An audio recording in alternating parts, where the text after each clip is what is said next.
Olá, tudo bem? Desejo que sim com todos.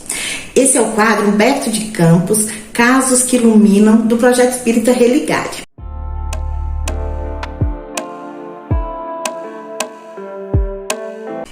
Eu fui convidada para contar um dos casos que mais me agrada na literatura de Humberto de Campos. E o livro que eu escolhi é Boa Nova. Neste livro, como em todos de Humberto de Campos, ele nos faz ir até a Galileia, nos sentir próximos de Jesus e dos seus discípulos ou daqueles que o cercam, nos faz trilhar esses ensinamentos como se estivéssemos ali vivenciando. E eu escolhi esse caso Bom Ânimo, ele trata do apóstolo Bartolomeu, um dos apóstolos de Jesus. Este apóstolo tem uma característica que faz muito lembrar os tempos atuais. Bartolomeu era um ser ranzinza, mal-humorado, reclamão, daquelas pessoas que se tivesse chuva ou sol estava reclamando, que reclamava dos familiares que não compreendiam, que reclamava do seu trabalho. Ele era pescador e vendia os peixes no mercado. Ele reclamava dos compradores que não pagavam o preço justo, reclamava dos impostos. E ele então olhava para o mundo com um olhar entristecido, amargurado e sem esperança. Então ele foi conversar com Jesus sobre essas amarguras que ele trazia no seu coração. Jesus, como sempre, o ouviu fraternalmente. E aí, quando ele diz do mundo, das dificuldades, e ele mesmo dizendo que não sabia explicar por que de tanta amargura, mesmo sabendo da boa nova que o Cristo trazia e que já tinha entrado em seu coração, ele estava ainda se sentindo muito entristecido e muito fora do mundo. E aí Jesus, eu vou ler algumas partes para ficar mais condizente com a fala que está no livro. Então Jesus faz assim: olha, fazes bem acreditar na boa nova que já está em seu coração. Mas não quero senão acender o bom ânimo no espírito dos meus discípulos. Se já tive a ocasião de ensinar que o meu reino ainda não é deste mundo, isso não quer dizer que eu desdenho o trabalho de estendê-lo um dia aos corações que morejam na terra.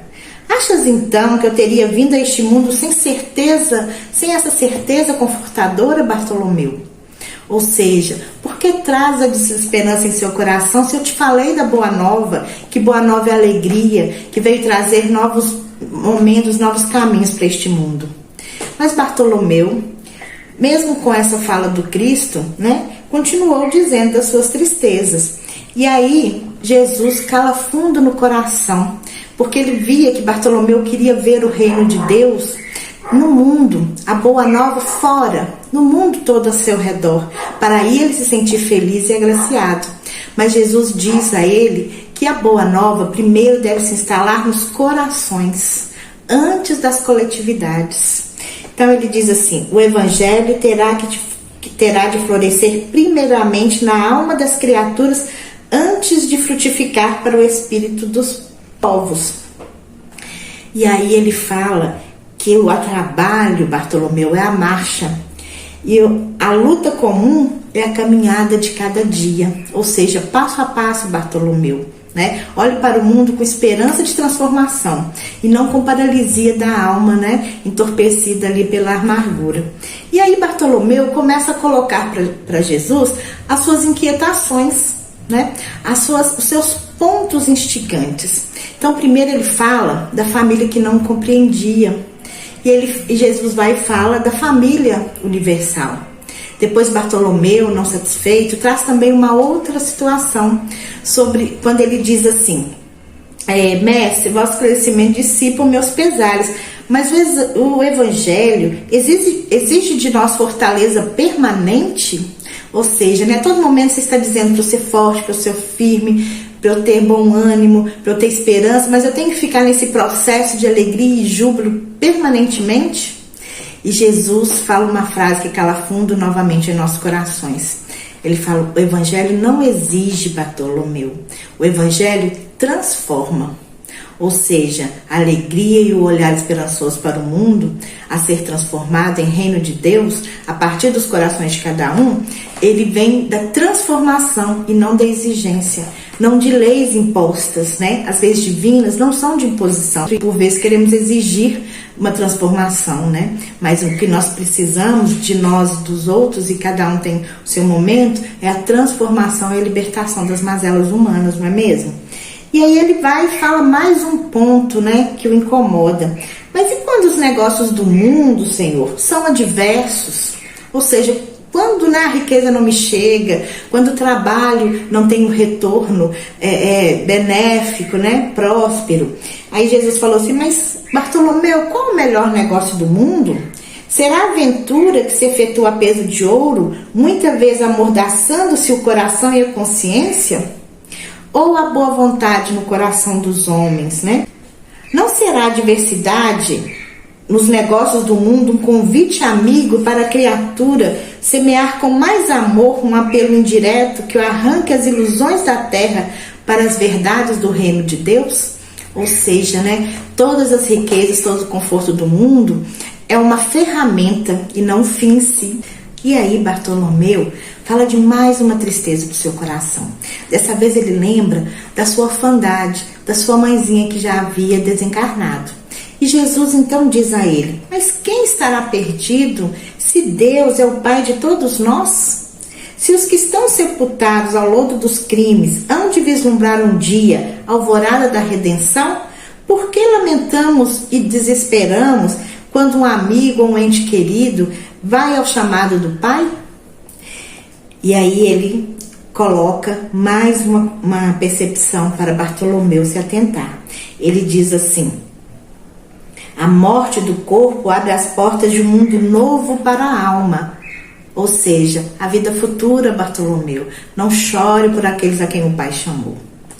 E assim, Jesus ficou em silêncio, né? Deixando ali Bartolomeu com aquelas considerações. Assim como nós ficamos quando lemos, né, os contos de Humberto de Campos, outra leitura edificante, e ficamos ali no silêncio da nossa alma, que ficamos ali refletindo sobre as lições de Jesus. E Bartolomeu voltou para o seu lar, o cadinho purificador de todos nós, né? Os nossos lares, onde os encontros, né, com os nossos afetos e desafetos se tornam mais perto, a nosso próximo mais próximo, não é mesmo? E aí, quando Bartolomeu entrou no lar, os seus irmãos já o chamaram de traidor das leis, já o chamaram de vagabundo porque seguiu Cristo.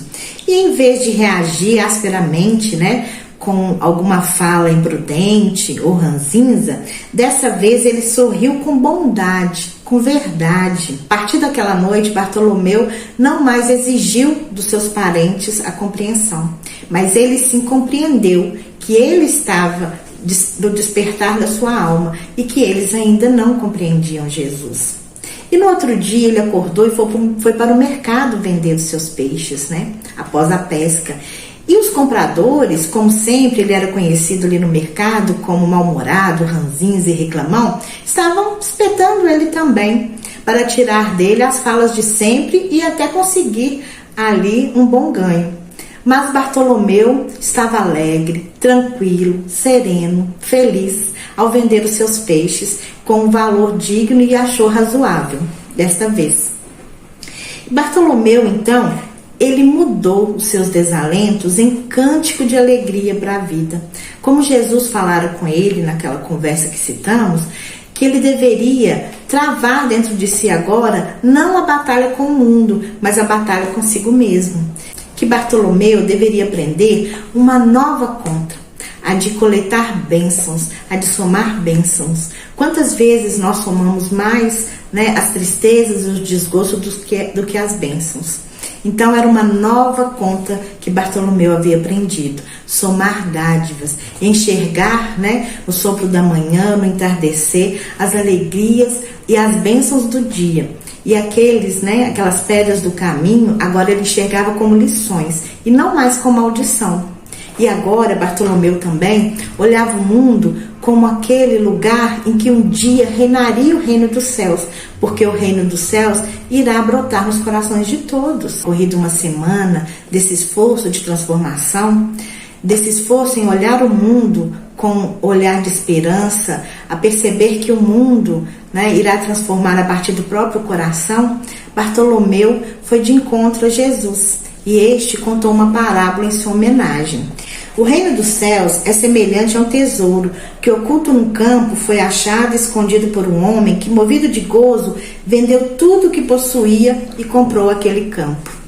Bartolomeu vendeu tudo o que possuía, que achou possuir do mundo, para encontrar a verdadeira posse da alma, da sua individualidade, da sua percepção do evangelho transformador dentro de si. E Humberto de Campos coloca-se no último parágrafo: enviando a Jesus um olhar de amor e reconhecimento, Bartolomeu limpou uma lágrima. Era a primeira vez que chorava de alegria. O pescador de Dalmanuta aderira para sempre aos eternos júbilos do Evangelho do Reino. E para você ter acesso a outros casos como esse, acesse o canal no YouTube do Projeto Espírita Religare.